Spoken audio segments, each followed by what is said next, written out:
हमें बचपन से ही बताया गया कि रावण एक क्रूर और अहंकारी राजा था, जिसने न जाने कितने ही पाप किए और अपने ही भाई को लंका से बाहर फेंक दिया। पर हमेशा जो दिखता है वह सच नहीं होता। जो आपने बचपन से देखा और सुना वह रावण नामक सिक्के का बस एक ही पहलू है।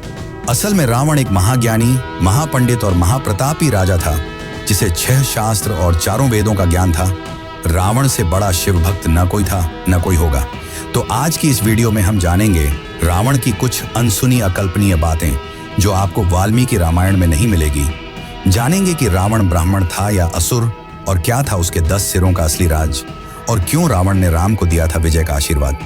और वीडियो के अंत में हम यह भी जानेंगे कि क्या रावण भी 7 चिरंजीवियों की तरह ही आज भी जीवित है, और क्या सच में माता सीता रावण की ही बेटी थी।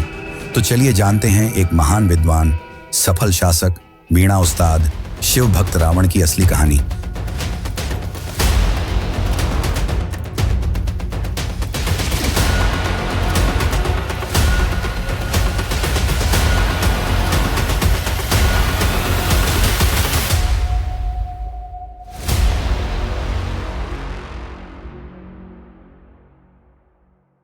रावण अपनी शक्तियों से तीनों लोकों को जीत चुका था। उसने यम को भी हराकर काल को बंदी बना रखा था। 9 ग्रह उसके पैरों के नीचे थे।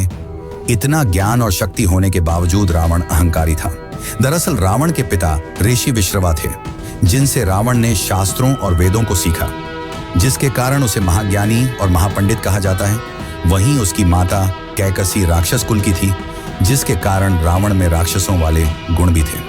एक और इंटरेस्टिंग बात तो यह कि रावण ब्रह्मा जी के भी परपोते थे। रावण के दादा ऋषि पुलस्त्य ब्रह्मा के 10 बेटों में से एक थे। रावण ने अपने दोनों भाई कुंभकर्ण और विभीषण के साथ ब्रह्मा जी की कठोर तपस्या की। उसने हजारों सालों तक तपस्या की। रावण हर 1000 वर्ष समाप्त होते ही अपना एक सिर काटकर ब्रह्मा जी को अर्पित कर देता, और अंत में जब वो अपना 10वां सिर काटने वाला था, तब ब्रह्मा जी उसकी भक्ति से प्रसन्न हुए और उसे और उसके भाइयों को वरदान मांगने को कहा। रावण ने अमृता का वरदान मांगा, पर ब्रह्मा जी ने यह कहते हुए मना कर दिया कि यह सृष्टि के नियमों के अनुकूल है। तब रावण ने वरदान मांगा कि उसे दानव, देवता, किन्नर, नाग कोई न हरा सके, और अपने अहंकार में रावण ने मनुष्यों और वानरों को तुच्छ समझते हुए उनसे सुरक्षा नहीं मांगी, और इसी कारण यही उनके अंत का कारण बने। ब्रह्मा जी ने उसे वरदान देते हुए उसके 10 सिर भी उसे लौटा दिए, और अमृता के लिए अमृत विला दिया जो रावण की नाभि में था, और उसे चेतावनी दी कि यह अमृत विला सिर्फ अग्नि बाण से सुखाया जा सकता है, जो कि केवल श्री हरि विष्णु के पास है, तो तुम उनसे दुश्मनी मोल ना लेना। अब इसके बाद ब्रह्मा जी ने कुंभकर्ण को वरदान मांगने को कहा। कुंभकर्ण इंद्रासन यानी कि देवों का आसन मांगने वाला था, पर देवों के चाल से माता सरस्वती कुंभकर्ण की जीभ पर विराजमान हो गई और इंद्रासन की जगह निद्रासन का वरदान मांग लिया। अंत में विभीषण ने आजीवन प्रभु की सेवा और भक्ति करने का वरदान मांगा, जिससे ब्रह्मा जी प्रसन्न हुए और उसे यह वरदान खुशी खुशी दे दिया।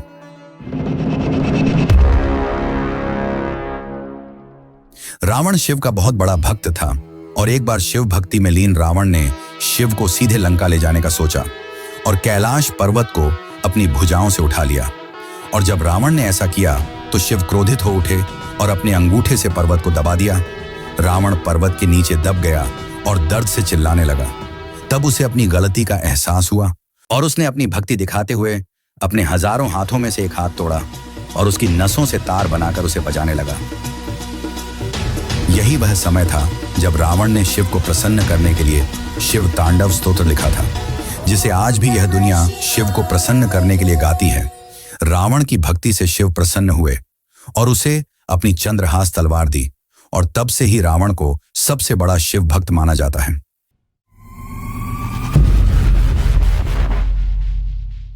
क्या रावण के सच में 10 सिर थे?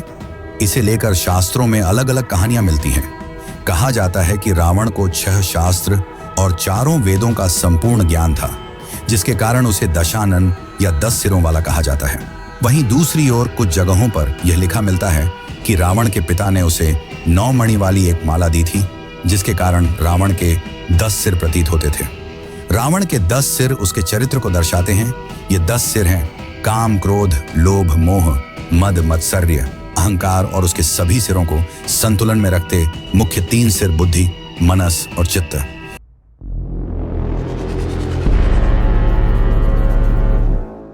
राम सेतु बनाने के लिए राम ने यज्ञ किया और यज्ञ कराने के लिए ब्राह्मण की जरूरत थी और उस समय रावण से बड़ा ज्ञानी ब्राह्मण और कोई नहीं था।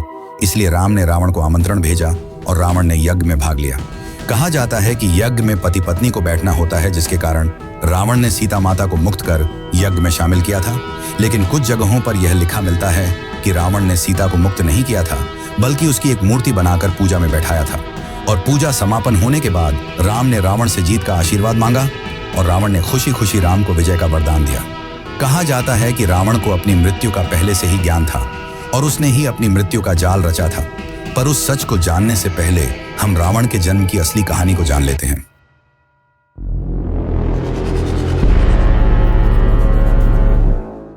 जय और विजय ये विष्णु के वैकुंठ लोक के 2 द्वारपाल थे और जब ब्रह्मा जी के 4 पुत्र विष्णु के दर्शन के लिए पहुंचे, तब जय और विजय ने उन्हें यह कहकर रोक दिया कि यह अभी विष्णु जी के आराम का समय है, जिससे क्रोधित होकर संत कुमारों ने उन्हें श्राप दिया कि उन्हें वैकुंठ लोक का त्याग करना होगा। और उनके इस श्राप से विष्णु जी भी सहमत हुए और उन्हें 2 विकल्प दिए कि या तो वे पृथ्वी पर विष्णु के भक्त के रूप में 7 बार जन्म लें या 3 बार विष्णु के दुश्मन के रूप में। विष्णु जी से जल्दी मिलने के लिए उन्होंने 3 बार उनका दुश्मन बनना स्वीकार किया और पहले जन्म में वे हिरण्याक्ष और हिरण्यकश्यप के रूप में जन्मे। हिरण्याक्ष को विष्णु के वराह अवतार ने मारा और हिरण्यकश्यप को नरसिंह अवतार ने। दूसरे जन्म में वे रावण और कुंभकर्ण के रूप में जन्मे, जिन्हें विष्णु के अवतार राम द्वारा मारा गया। तीसरे जन्म में वे शिशुपाल और दंतवक्त्र के रूप में जन्मे, जिन्हें श्री कृष्ण द्वारा मारा गया।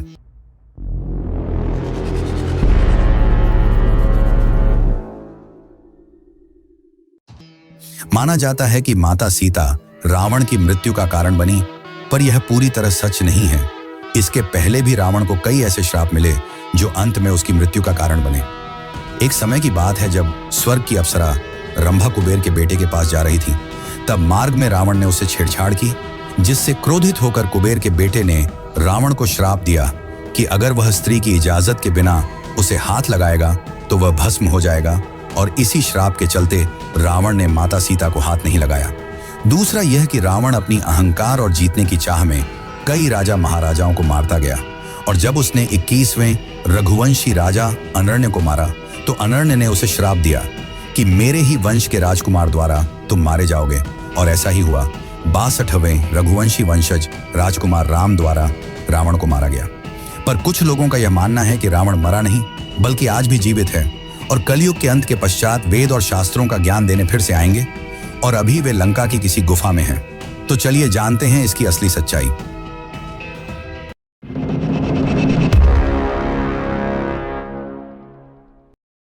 रावण तीनों लोकों को जीत चुका था और काल को भी बंदी बना लिया था। और जब वह नागलोक पहुंचा तो नागराज ने हारने से अच्छा रावण से दोस्ती कर ली और रावण की मृत्यु के बाद नाग रावण के शरीर को ले गए और उसे जिंदा करने का प्रयास भी किया, परंतु वे असफल रहे। तब उन्होंने रावण के शरीर को सहायता और अन्य जड़ी बूटियों की मदद से ताबूत में बंद कर दिया और लंका की किसी गुफा में सुरक्षित रख दिया। और माना जाता है कि रावण कलयुग के अंत में फिर आएंगे। आज तक कई लोगों ने इस गुफा तक पहुंचने की कोशिश की है, पर उनका मानना है कि जब वे गुफा के पास पहुंचते हैं तो मौसम बिगड़ने लगता है, पेड़ पौधे अपनी जगह बदल लेते हैं और जानवर खून खराबे पर उतारू हो जाते हैं, जिसके कारण वहां पहुंचना असंभव हो जाता है। पर इस कथा के विपरीत कुछ लोगों का यह मानना है कि रावण की मृत्यु के बाद विभीषण ने पूरे रीति रिवाज से उनका अंतिम संस्कार किया था।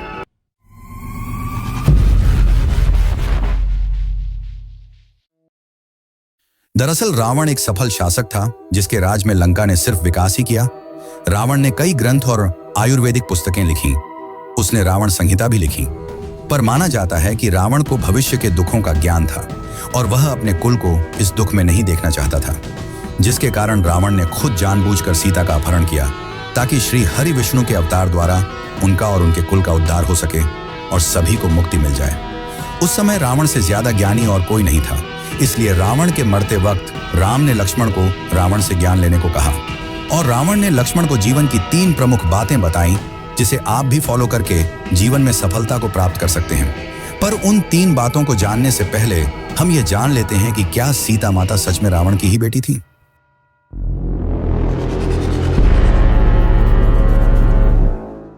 रामायण के जैन वर्जन में हमें यह कहानी देखने को मिलती है जिसके अनुसार सीता रावण की बेटी थी। माना जाता है कि सीता रावण और मंदोदरी की पहली संतान थी, पर उनके जन्म के समय रावण को यह ज्ञात हो गया था कि उसकी पुत्री का पति ही उसकी मृत्यु का कारण होगा। इस वजह से रावण ने उसे संदूक में बंद करके जमीन में गाड़ दिया, जो बाद में राजा जनक को मिली और राजा जनक ने उसे अपनी पुत्री मान लिया। पर यह कहानी हमें रामायण के जैन वर्जन और कुछ अन्य क्षेत्रीय किताबों में देखने को मिलती है, जो कि रियल रामायण की किताबों से अलग है, इसलिए इस पे पूरा भरोसा नहीं किया जा सकता। वैसे इसमें आपकी क्या राय है कि सीता माता रावण की बेटी थी या नहीं? कमेंट करके जरूर बताएं।